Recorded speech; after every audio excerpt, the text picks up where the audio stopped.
The Maquoketa Cardinals' 2-0 start isn't exactly surprise for this football team, but with just 2 starters back from last year's tremendous squad, it is surprising a lot of outside observers. Well, the seniors have this theory that they want to prove everyone wrong, because everyone, and this is just a blanket statement, that there's a lot of doubt. Will we return with what, 2 starters, and how good will we be? And we're in a district that's supposed to be really good, and things like that. And just believe in what we're trying to do. And one of our mottos is trust yourself. You know, trust the fact that what you're going to do is going to be successful, and what your coaches are trying to get you to do. And I believe that's one of the legendary coach John Wooden's theories, is that you got to trust yourself, and our kids have that thought. And matter of fact, we had some kids that climbed to the top of our water tower a couple of years ago as senior prank, and they put seniors 2011 up on it, and I made the comment to some of the other kids. I said, geez, there's no way I could climb up there and do that. And one of them says, Coach, you just need to trust yourself. So sometimes it backfires on you, Dan. Or not do that too, right? That's right. Common sense is more important than anything else.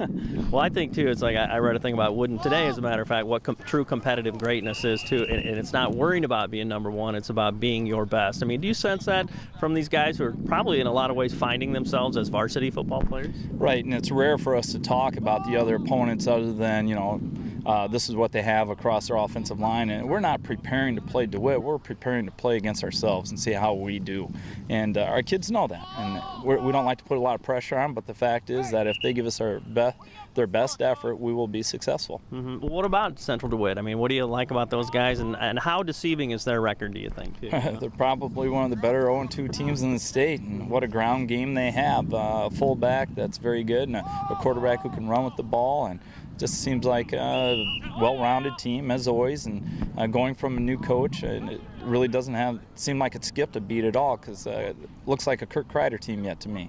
It could be chess or it could be kickball, and the rivalry is always there too. How much fun is that from a coach, just knowing the healthy rivalry between these 2 towns too?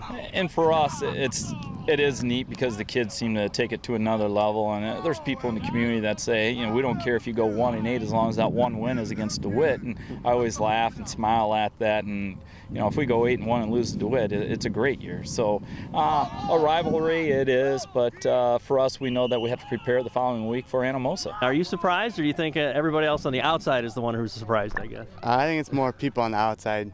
They didn't see the hard work we were putting in the summer. Everyone was in the weight room and at plyometrics Tuesdays and Thursday mornings, getting ready for the season. How meaningful is that for you to see it come to be? You know, that it's happening execution-wise for you guys too? It's great. All the juniors are stepping up. We started a little slow the first week against Cascade, but you know, last week we improved a lot, and you want to improve every week and keep getting better.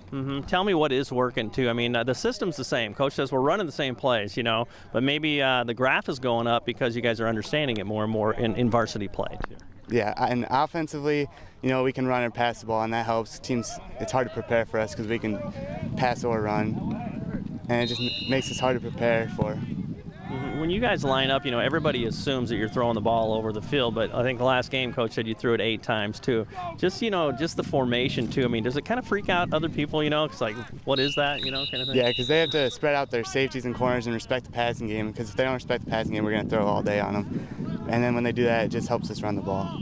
Well, tell me, I mean, we love Rivalry Week, and that's what it is, those guys wearing purple. You know, what does it mean to match up with those guys? It seems like it could be in tennis, it could be in chess, it could be in kickball, and there's just the juices flowing. Yeah, it always helps pump you up when you're playing your rival, and we've always had a rival with DeWitt as long as I can remember anyway.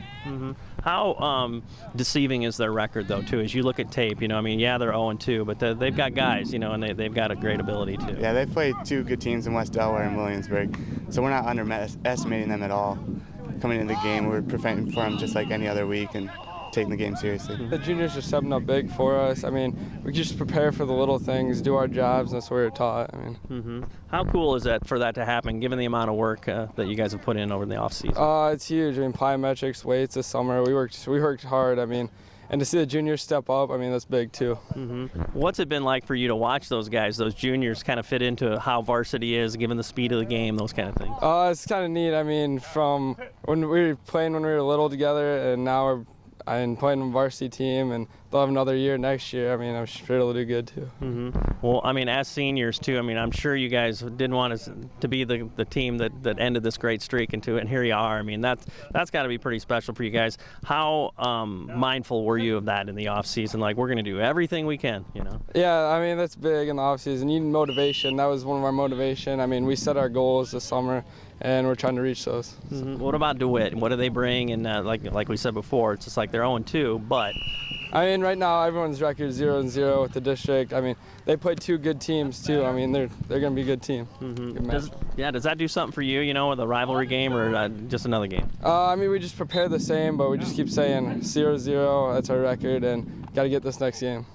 What's next for you guys, development-wise? I mean, are there some areas, you know, hey, it's great to be 2-0. We're running things well. The defense obviously is playing great too, but what are some areas like we got to get better at what? I mean, yeah, we watch our tapes, we learn from our mistakes, and we try to fix those at practice. Just doing the little things right, doing our jobs is the main thing.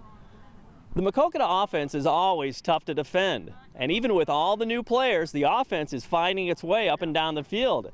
But through 2 games, it may be the defense that's ahead of the game. Really excited about the defense and how they've gelled. The 3-3-5 look for us, and we've been doing this now for 4 or 5 years, and our kids understand through the program what we're expecting. And personnel-wise, we don't fit the prototype that everyone else has, where they want the 6'3", 250s. We call them the big uglies, and we don't have a lot of those kids walking the hallways, but we sure do have a lot of 5'10", 5'11 kids who want to get after it.